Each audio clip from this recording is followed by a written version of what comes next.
Hello, everybody. It is Monday. Hey, Kitty's in. How are we tonight, Kitty? Kitty made it in first. Beat out Jennifer by just a tiny bit. A fraction there. Hello, Angela. How we guys doing tonight? How are we doing on this Monday? Monday already. Linda is on. Boom. Great to have you all here tonight. On this Monday night. It is a hot Monday night in New England. It is, it is. Hey, Julie Jankowitz. Great to have you here. It has been a busy day. It's been a hectic day. And I've been on the truck a bunch today. It's been hectic. Not my favorite spot. Interviewing for that this week. I like hearing busy. What are we grateful for this Monday? Monday night.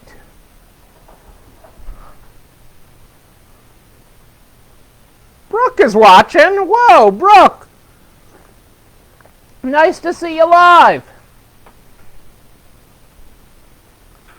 Yeah, even post-closing, we've sold some big stuff post-closing tonight. Huge desk, big. You need a lot of room for it. Desk sold tonight. Just a little while ago, just before coming online tonight. So that is a nice sale and a nice thing to get out of the way come this weekend. So, picking it up Friday afternoon, which will be very, very nice. Happy to see that go. I know the guy that consigned it, and I know the guy that's buying it. So, a Rogue couple boxes of Girl Scout cookies? I mean, a box is Rogue. Multiple boxes, Julie? How did you ever fit that into your hectic day? Oh, that's great. We used to be the cookie cupboard in town. For several years, we were the town's cookie cupboard. So all the troops would come to our house at all hours of the day and night to get to restock their cookies. So we always had a pallets sitting in the garage of cookies. Hey, Gwen's with us again tonight.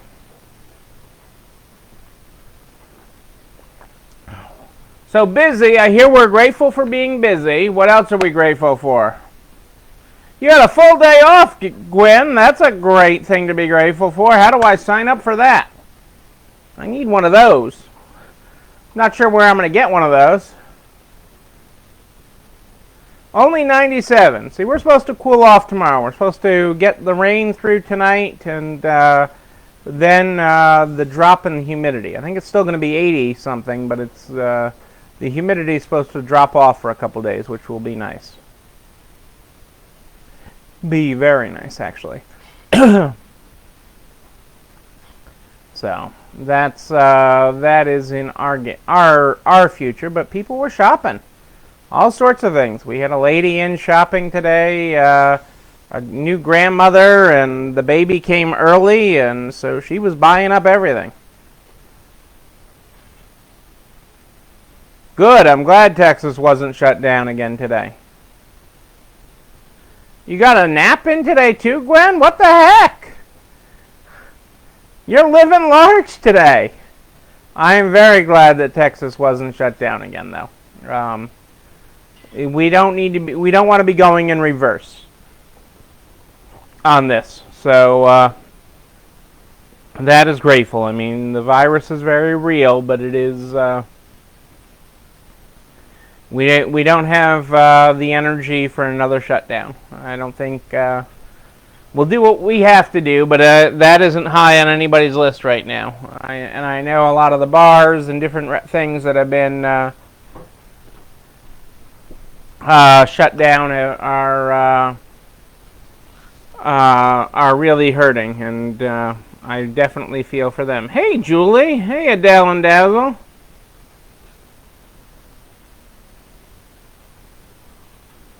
Ugh. Yeah, I had heard California and I think Oregon are doing some reverse course on things, and you got to follow the numbers, and we got to get a handle on it. We need to do what's right to protect people, so I get that.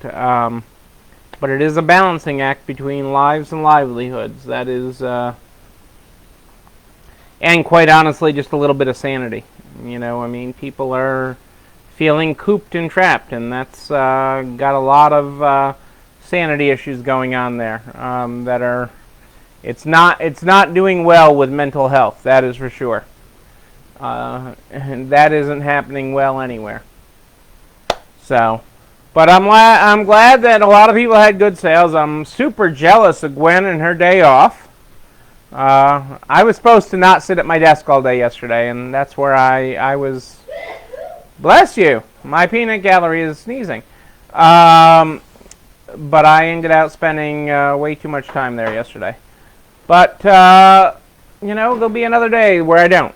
So that's, we'll look for the positive in that. Hey, Krita, great to have you with us.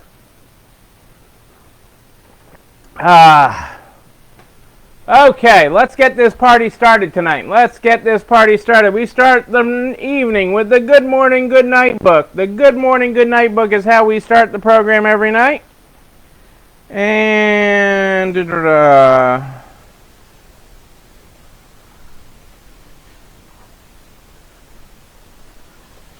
all right, tonight we are going to page...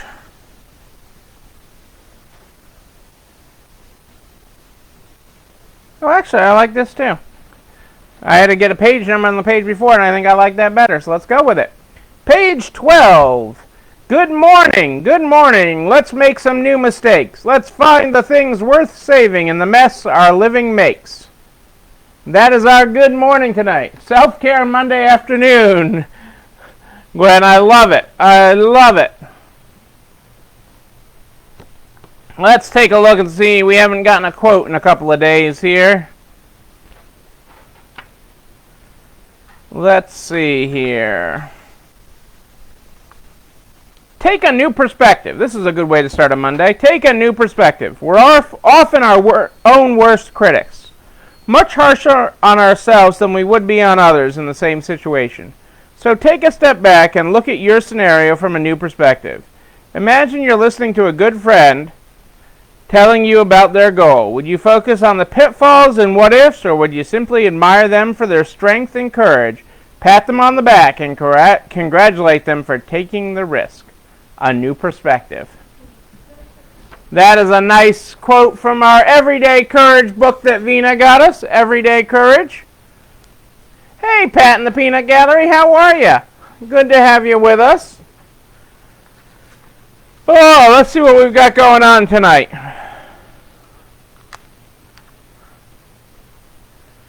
Let's see what we got here. If you have not done so, and I know, because I've heard from some of you, I know some of you have not. Okay? April 15th is Wednesday. April 15th, Tax Day in America, is this Wednesday, July 15th. Okay, it is July. Hey, Asheville Angie. Okay, April 15th it comes this Wednesday, folks. So if you have not done your taxes, do them, please. Take a moment out of your day and just get them done. Get them to somebody who can help you get them done if you don't feel qualified to do them. But get all your stuff together and get them to somebody and get it done. I gotten home and text from one employee, oh my god, I need my W-2. And it's like, you mean the thing I gave you in January? And it's like, duh, oh, you haven't done your taxes. Aha! I mean, she's a wonderful person. Yes, they are, Julie. They are thanking everybody for coming back. They're so excited and so grateful that you're there and that you're still standing and that you're there to be there with them. It is a wonderful feeling, and it is a wonderful thing to have your customers welcoming you back. It is something they only get to tell, usually they only get to have these conversations about a business when the business is holding up the... We're getting to hold those signs up now that we're back open, okay, that we're reopening is giving us something that most business owners never get to hear, how much they were missed. And so it is a wonderful feeling, and I'm glad that you are able to partake in that. But if you have not done your taxes, let's get them done. You got 2 more days here, people. Wednesday night is the filing deadline. Even for myself, I was good this year. I had them done middle of January. This year I had everything to the accountant by then, before I started on my road trip. It's almost like this virus came because I stopped being on the road. I'm just saying. I don't know that that's a real cause, but it's like when I stopped all my travel is when the virus hit. But I don't know. Our friends in Canada. I got to give a nod to our friends to the north. Okay, our friends in Canada are doing things right. Justin Trudeau is extending its program to subsidize wages, which they did. Instead of doing a PPP like we did in America, they did a wage subsidy, okay, to keep people on the payroll and to subsidize payrolls. And they are extending it, okay, through the end of the year, so that we can help get companies back on their feet. And it is just truly originally it was going to expire the first week of June, and then it got an extension to the end of August, and now to the end of the year.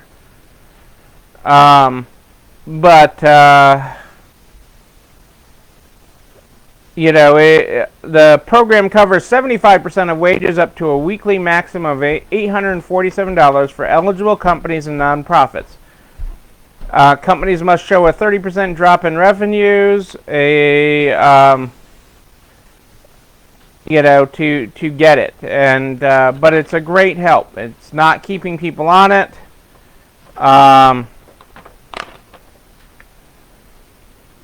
And it's only spent $18 billion to 250,000 companies as of July 6th. So they've even spent less money than they thought they were going to.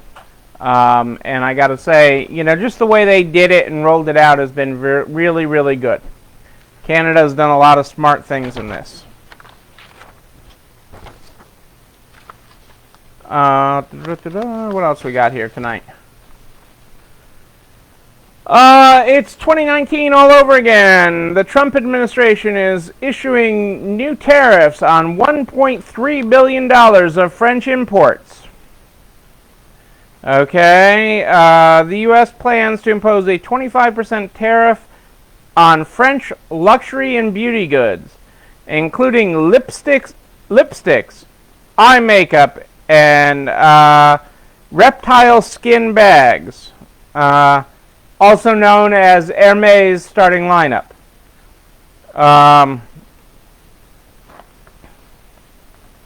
This is in response to a 3% French tax on e-commerce companies including Amazon and Google.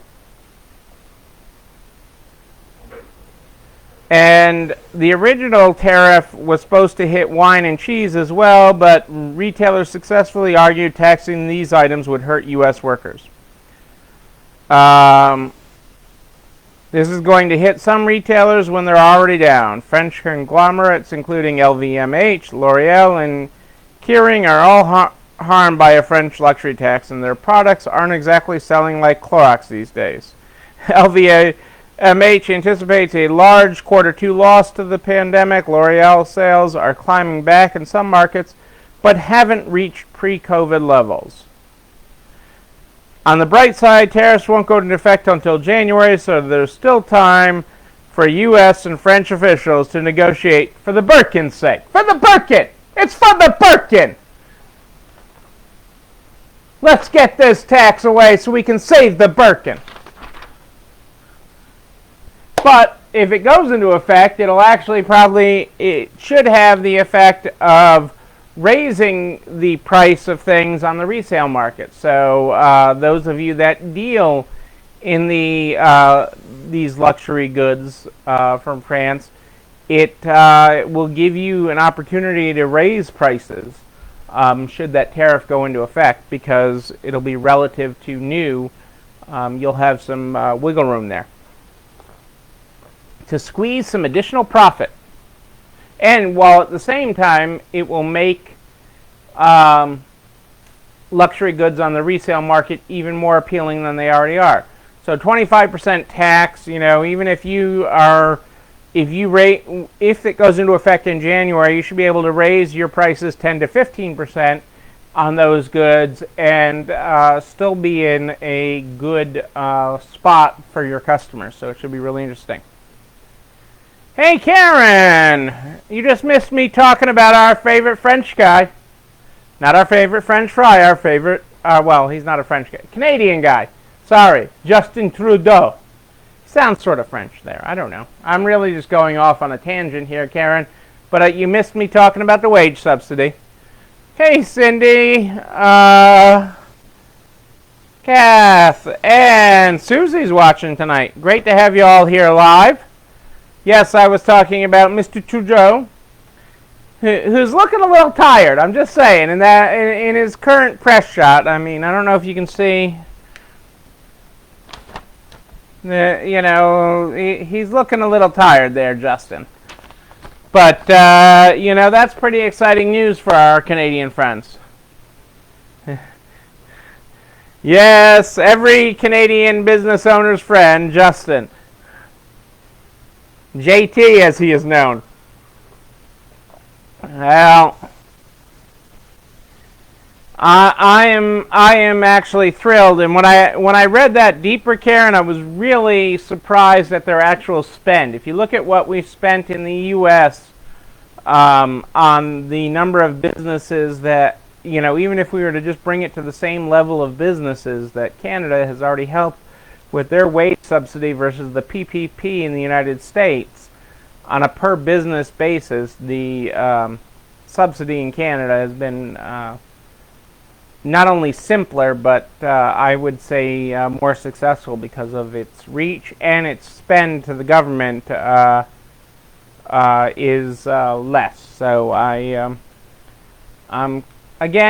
remain quite impressed with our friends in Canada. I'm always shocked at some of your taxes that you have to pay and everything else, but I am very impressed with what they are doing. So I will give that. Okay. Life is still good. Life is still good. T-shirt company finds not even the coronavirus can kill optimism. Life is good. It's more than a slogan. For more than 25 years, it's been an ethos for the company that makes $100 million a year printing those 3 words on T-shirts, ball caps, coffee mugs, and other merchandise. But then 2020 arrived, and with it the coronavirus pandemic. When Bert and John Jacobs, the brothers who founded the company in 1994, met in March with the top leadership staff of Life is Good, they spoke of things that seemed a rejection of the optimism they normally peddled. Layoffs, bankruptcy, even an end to the business. It wasn't as if Jake, the smiley-faced stick figure, after 9/11, people told the Jacobs brothers life wasn't good any longer. They responded with a shirt bearing a stylized American flag above their brand. Customers bought it up, and the company donated sales from that shirt to charity. The gesture broadened its customer base. Our business didn't just survive that era, it thrived. In the 2013 bombing at the Boston Marathon struck closer to home. The brothers grew up in Needham, Massachusetts, and the privately held company is based in Boston. They responded with a T-shirt bearing the city's name on the front with a heart replacing the second O and the legend, "There's nothing stronger than love," on the back. That became the best-selling t-shirt we ever made at the time.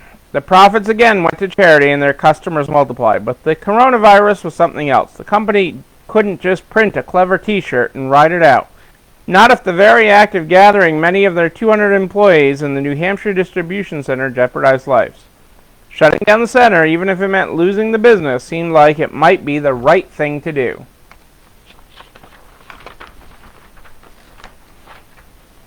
So the brothers met with their leadership team, which asked for 48 hours to seek feedback from the staff and consider alternatives. Hanging in the balance, the future of the company, whose origin story sounds like a folk tale. After finishing college, the brothers put their artistic inclinations to work, trying to sell t-shirts in the early 90s. They traveled the East Coast in a van dubbed Enterprise, hawking t-shirts on college campuses and anywhere else they found a crowd. After 5 years and with $78 to their name, they returned home to Boston and threw a keg party. They pinned drawings of their latest ideas to the walls for friends to critique. One showed the grinning stick figure face they would soon make iconic. Someone circled it and wrote, "This guy's got life figured out." Life is Good was born. Their first time out with the new design, they sold 48 shirts in 45 minutes. Jacob, square-jawed, ginger-haired, and in his mid-50s, fit enough for all the activities celebrated on his shirt, looked like he's the guy who got life figured out, but he's humbled talking about the business's success. "We didn't invent these ideas," he said. "We didn't even invent life is good. We just happened to get lucky and be the first ones to trademark it." Even more important was discovering how their efforts to spread optimism struck a chord. Customers didn't just buy their shirts, they wrote notes to the company about how that message helped them through hardships, like losing loved ones or undergoing medical treatments. The feedback from the Good Vibe tribe has provided inspiration for new ideas and motivation to keep going. "The business is more than a business to us," Jacob said. "It's really part of who we are." So during the coronavirus outbreak, when the employees told them they wanted to figure out how to safely keep the business operating, the team mobilized to retrofit the distribution center. We brought in nurses. We set up stations 10 feet apart with staggered shifts. It's been 3 months and we don't have any cases. We've been fortunate so far. In this together, a daughter steps from father's protective shadow to be a new kind of hero. The company smartly had invested in the technology to print t-shirts in an on-demand fashion. Most retail works on a 12 to 18-month window between design and distribution. The new equipment allowed Life is Good to design things on Monday for what will sell on Wednesday. New designs include drawings of animals with the message, "Wash your paws," or "To stay calm, stay cool, stay home." A design for graduates bore the inscription, "Class of 2020, virtually the greatest class of all time." That one went crazy. Another home run, a baseball shirt with the message, "Longest rain delay in history, 2020. There's something about allowing people to embrace the things they love, even during these difficult times. As he told the story, business was good. The company was far ahead of its goal for boosting e-commerce. It had no layoffs, and employees stand a good chance of getting bonuses this year if we can continue to perform. But there's the rub. The coronavirus is still out there, and being a Life is Good optimist doesn't mean blinding yourself to threats like a second wave or a prolonged wait for a vaccine. We're fortunate to have built up a community of what we call rational optimists. Our customers, like ourselves, recognize that there are obstacles. We like to say life isn't easy and life isn't perfect, but life is good. And that is a story worth telling.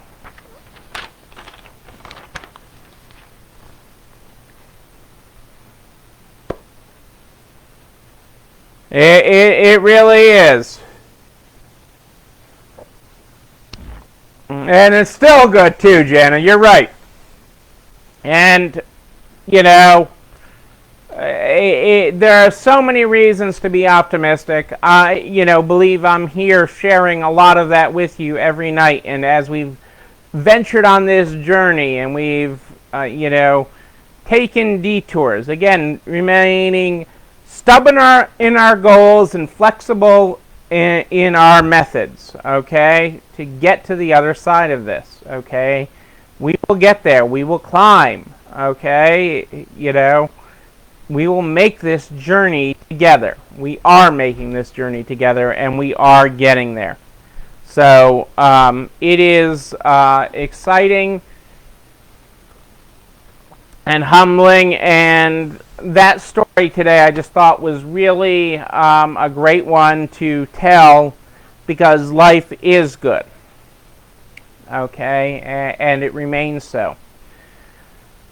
Because we have hope. We have a hope of a better tomorrow. We have a hope of a better tomorrow. We are on a journey to better, okay.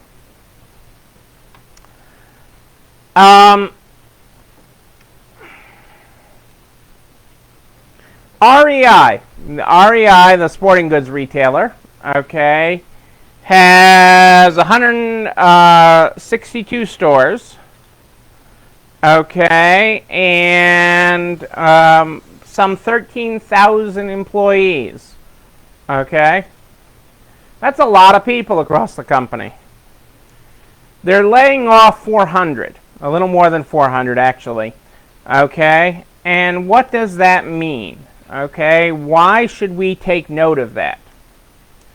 And, you know, whereas ordinarily 400 in a company of 13,000 wouldn't be noteworthy. And in general, it's, from a business perspective, and most business things happening right now, it's not noteworthy. Except for here's where it applies to you in your world. Okay? REI, you know, through this pandemic, like so many of us, has had to adapt. Okay, we've had to do more with less. We've had to find bigger, better, faster ways of doing things. Okay, we've had to reinvent ourselves time and time again. We're making our decisions for today, not the next 100 steps. We're making what we have to do today. And what REI figured out is that, you know, somewhere in the neighborhood of 2.7 people per store, they can do without. Okay, they can operate efficiently. They can be more efficient with 2.7 less people per store. And so then you end out with 400 and something people getting laid off. Okay, but this is good for the overall longevity of the company. Okay, so as you look at your own head count, you look at your own roles, okay, and in our business, in the resale industry, so often we throw people at it instead of better processes. But through our shutdowns, through doing things, through yourself doing things during this shutdown, you've seen better ways to do things. You've found better methods. You've looked at different things, and we're all seeing that as we move forward here.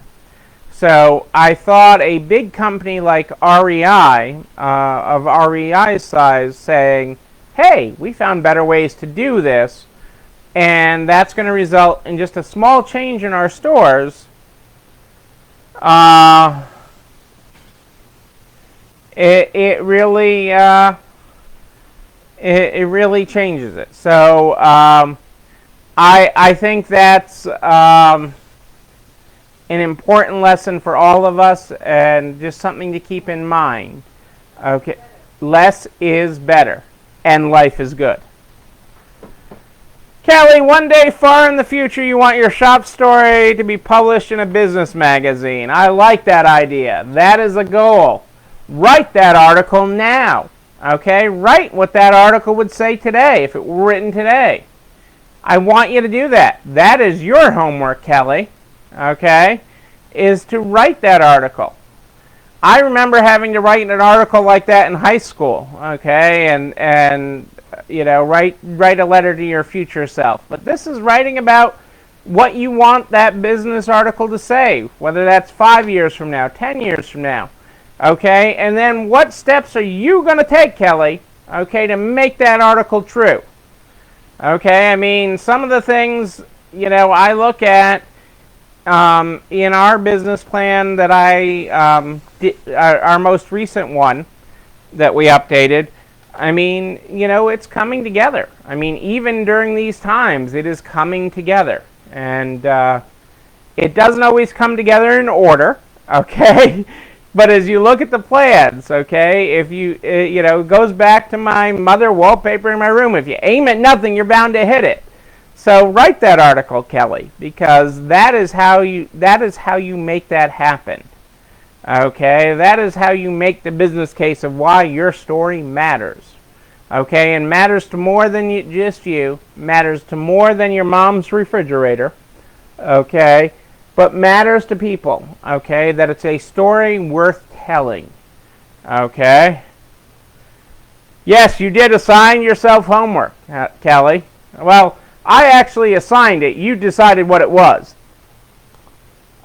I made it homework. So, and I want to read that story. I want to read it, and I want to hold you accountable for it.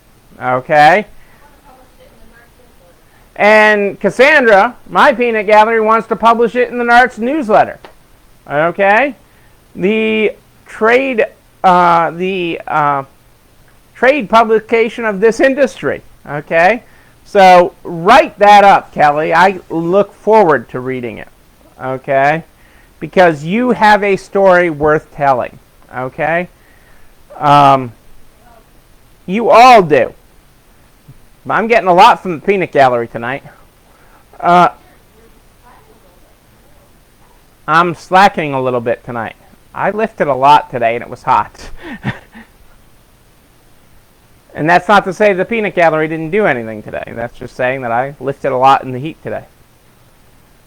And that zaps me, I admit. But that won't stop me from holding Kelly accountable for her homework. I'm reserving the pages. I'm reserving the pages in that newsletter for you, Kelly. Well, your content is valuable.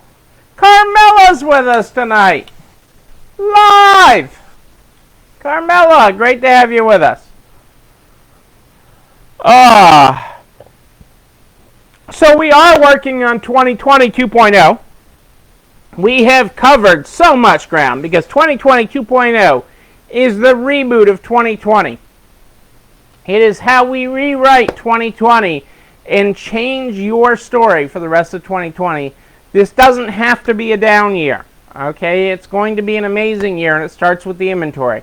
And over the last several nights, we have covered inventory, and we have delved into it in all sorts of different ways. We dealt with price.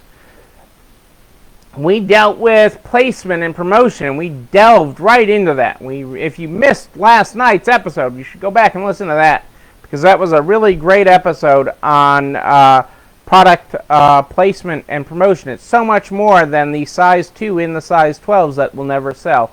There's so much more that we do right and wrong in our stores to help things sell.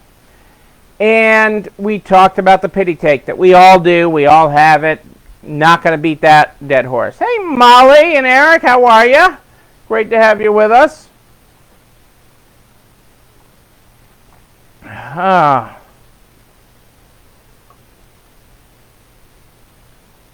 But we are going to delve more into that. We're going to get into the inventory numbers. We're going to delve this week. We're going to delve into inventory numbers and what we need to do for inventory numbers to be able to achieve your sales, because it's all about the inventory. Okay, and we're going to work on that this week as we work into the week. I'm going to work on some stuff. A lot of you have been sending me your homework. That's my homework pile. I've got so many piles here, but that's my homework pile. Okay, and so I've gotten that from so many of you, and we're going to put that to work in the abstract here on the show, and then I'll be messaging you all that have sent in your homework. But we'll deal with it in the abstract numbers in the show as we delve into it this week. So we will be doing that. What else is happening this week? I am hearing from our friends in Washington that next week, when Senate is back, when the senators are back in Washington next week, They are going to be working on several things. Liability reform. Okay, so they're expected to put together a new relief bill that gets passed this month. Okay, so that is the current thing that is expected out of Congress. It's expected to come together quickly next week. Some things in that bill will be a liability reform, a healthy workplace tax credit, okay, for all the expenses you're taking on to keep your workplace safe and healthy. Additional individual aid in the form of those additional stimulus checks. Okay, another round of those is expected to go out. And more on the PPP automatic relief is expected to be discussed. So, and see if we can get that. Hey, Krita, if you go to narcs.org/resalestrong, narcs.org/resalestrong, you can actually get the homework assignment right there, Krita. It'll have a link to it, and it'll have what we're talking about. So it has it all laid out there for you. You'll get a sheet that looks like this that you can fill out.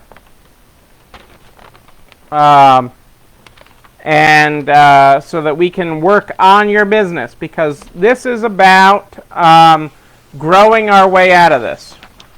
Okay, we got to grow our way out of this. And we're going to do that by focusing on our inventory and focusing on our business. We're going to grow our way out of that. I forgot to cover this. PPP loan insurance. So if you want to talk things that you didn't think existed before, PPP loan insurance. Yes, it really exists. Hub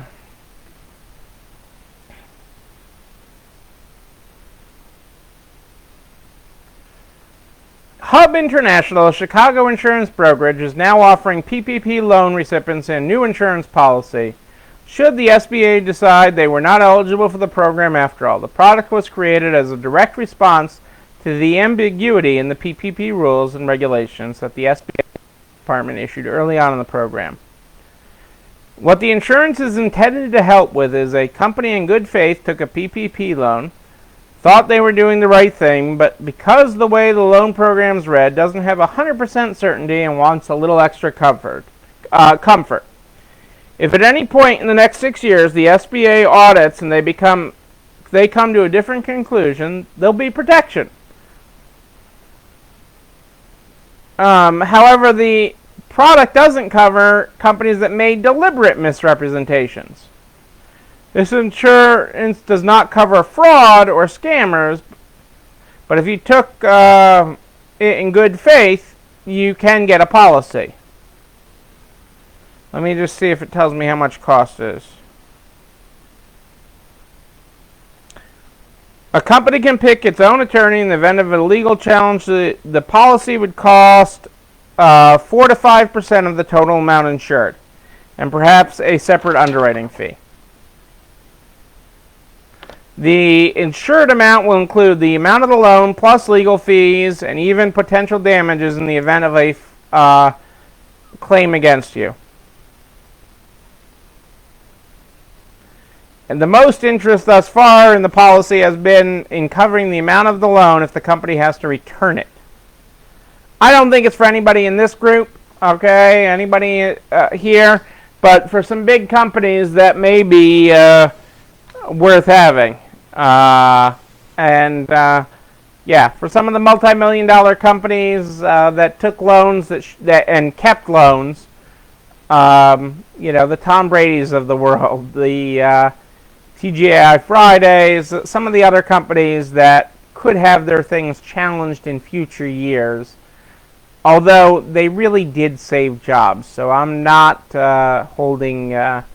I'm not throwing stones against the big companies. It saved this program saved millions of jobs, and that is a good thing.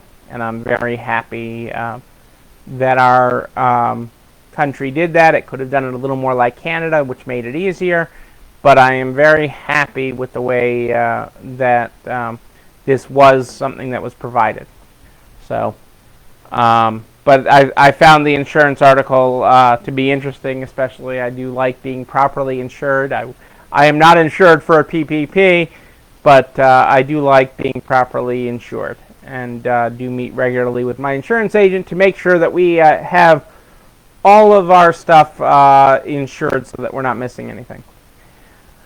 But all the resources we talk about here, everything we talk about every night is over on narts.org/resalestrong. By noon the next day, including this video, it keeps everything nice and neat. The live videos remain part of the group, but quite honestly, it's easier to find them where they're all organized at narts.org/resalestrong and the YouTube channel. You're not alone running this store.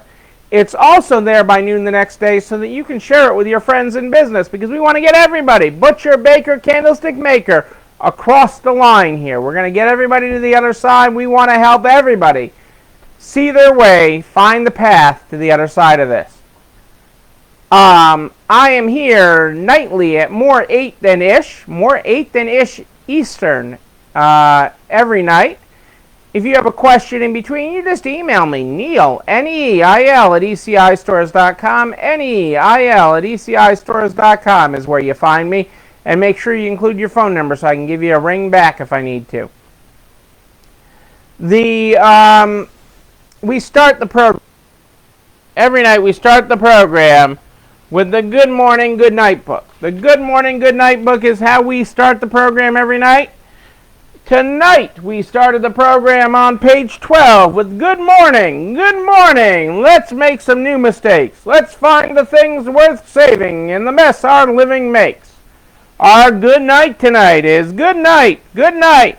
Let's make some new mistakes. Let's stumble toward success and pack some snacks for little breaks. There is your graphics there for tonight, our artwork there. That is our show for this evening, everybody. I am Neil Abramson. I do like a good party, a wedding, a bar mitzvah, any kind of party where you are there. I want to be there too. We will have parties in person again. If you have not registered for the Narts virtual conference, make sure you do it. Because besides tax day on Wednesday is the deadline to make sure you get your swag in time for the start date of the virtual conference, okay? So you want to have that swag on time. Register at narts.org. You can register right there. It's only $1.99 for the first registrant, $99 for each additional. Okay, you can register right up until, but to guarantee your swag in time for the kickoff night, well, we will open our swag. We will all be doing it together. Deadline is this Wednesday. I'll be back here tomorrow night at more 8 than ish. And until then, everybody, know that you, but most importantly you, yes, you way up there in the back row, you are not alone running this store. It's time for dessert, everybody. Have a great night. I'll see you tomorrow.